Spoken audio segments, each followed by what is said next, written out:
Dalton Keene, a voice cut through the thick morning haze, sharp and unyielding, carrying the authority of someone accustomed to command. Step outside now. Dalton froze mid-step, his hand hovering over the worn railing of his porch. The tin cup he'd been holding rattled faintly, spilling a drop of coffee onto the sun-bleached boards. The wind tugged at the edges of his dusty brown coat, carrying the scents of sagebrush and hot earth, the low hum of the prairie stirring beneath his boots. His gray-blue eyes scanned the horizon, but nothing moved. Then came the steady low thrum of hooves against dirt, first faint, then growing in rhythm, vibrating the ground beneath him. His heart, usually calm, thumped in tandem. Dalton Keene, 29, a rancher alone by choice, a sharpshooter by necessity, and a man of quiet principle, did not flinch often. But this felt like the world holding its breath, waiting. The day before had been deceptively ordinary.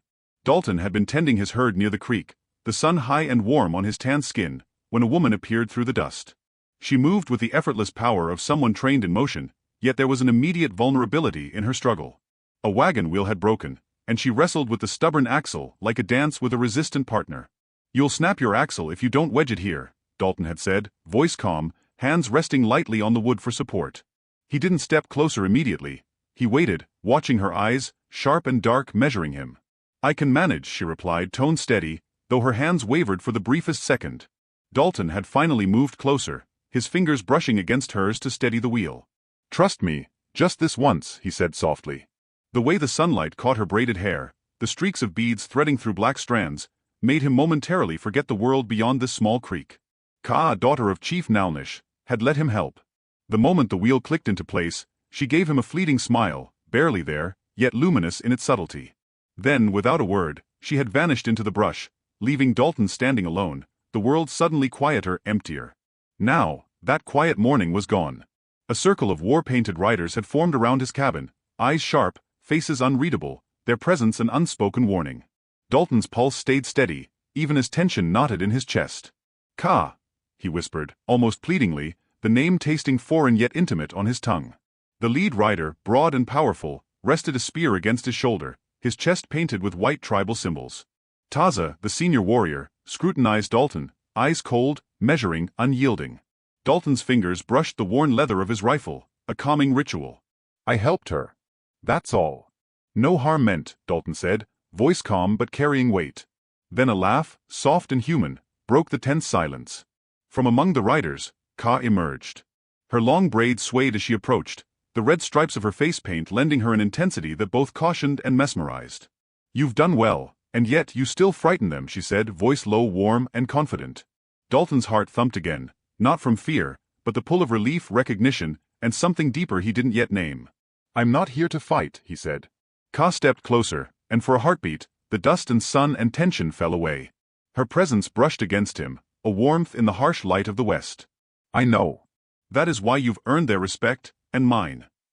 For a moment, the world shrank to the space between them, dust motes drifting lazily, wind rustling through sparse trees, the sun casting golden edges around her silhouette. Dalton reached out instinctively, brushing a stray braid from her face. His fingers grazed bronze skin, and Ka's dark eyes softened. A fleeting smile, the kind that could hold a secret promise, touched her lips. The moment shattered with a sudden cry. A horse, spooked by some unseen disturbance, bolted into the circle. Taza barked orders, and the warriors shifted defensively. Dalton's pulse spiked as he grabbed his rifle, instinct guiding his movements.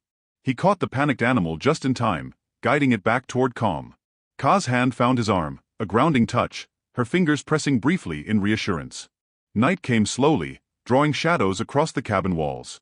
Lanterns flickered against the rough wood, casting long, wavering shadows. Dalton and Ka sat on the porch, side by side, the silence heavy yet comforting. She leaned against him, the gentle curve of her head brushing his shoulder. "You saved more than my wagon today," she murmured, voice soft in the quiet. Dalton chuckled, brushing her hand lightly with his thumb. "Then let's hope tomorrow is calmer." Ka tilted her head, studying him. "I wonder how a man can be alone so long, yet know exactly where he belongs when he finds it." Dalton swallowed. The words were heavy, carrying truths neither had voiced. "Sometimes it takes losing everything to see clearly," he said, his gaze tracing the horizon. A small, private smile tugged at Ka's lips. "Then perhaps we've both found something worth keeping," she whispered. Days passed under tense observation. Dalton shared meals with the Apache riders, learning their ways, respecting the subtle rules and earning trust. Taza remained vigilant, an ever-present shadow measuring Dalton's every gesture. Yet in private, Ka's warmth and softness cut through his careful exterior. She braided his coat hood for warmth one evening, her fingers lingering against his shoulders, and for a fleeting second, Dalton allowed himself to feel home. Then came the attack. Bandits, opportunistic and cruel, rode the ridges above Dalton's cabin. Their charge tore through the quiet plains like wildfire, and the air filled with the chaos of hooves, shouted commands and the whistle of arrows. Ka and her warriors were swift, precise, arrows flashing like lightning in the sun. Dalton moved with practiced calm, rifle steady, his sharpshooter's instincts guiding each pull of the trigger. Amid the frenzy, Ka handed him ammunition. Their fingers brushed, brief, fleeting, yet electric, and their eyes locked, unspoken acknowledgement of trust and shared risk. Dalton felt something stir in his chest, something deeper than mere admiration. When the fight ended, the dust settled into a heavy golden haze. Dalton lowered his rifle, surveying the quiet aftermath. Ka approached him, a cloth in hand, brushing a smear of blood from his cheek. Her touch was gentle, intimate without needing words. "You need to eat and rest," she murmured. Dalton shook his head, voice hoarse. "And here I thought I was the one keeping you safe." Ka's dark eyes softened. Safety is shared, as is trust. Night returned, bringing silence broken only by the distant call of coyotes. Moonlight spilled across the plains, illuminating Dalton and Ka sitting close together on the porch. Their shoulders brushed, and Dalton wrapped an arm around her, careful, protective, reverent. Ka leaned into him, resting her head lightly against his chest. Softly, he kissed her temple. Ka's breath caught, she looked up, dark eyes meeting his. Their lips touched in a gentle, lingering kiss, a quiet acknowledgement of burgeoning love. It was a kiss that did not rush, did not demand, but promised patience and tenderness. Morning arrived like a whisper. The Apache riders had departed, leaving only hoofprints behind as a testament to loyalty and protection. Dalton and Ka stepped outside, hands finding each other naturally. "We have a lot to learn from each other," Dalton said, voice low, carrying hope. Ka's smile was radiant, dark eyes alight. "Then we'll take our time, as the land teaches us."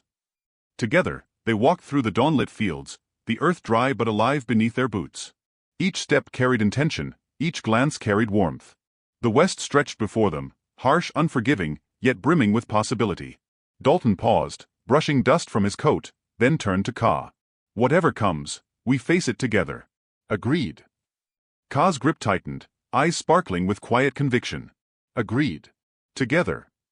The plains seemed to sigh with approval. Dust trails rose behind grazing horses, wind carried the scent of sun-warmed earth, and the distant howl of a coyote punctuated the promise of a new day. Dalton and Ka walked side by side, laughter mingling with the wind, hearts steady in mutual understanding, trust and care.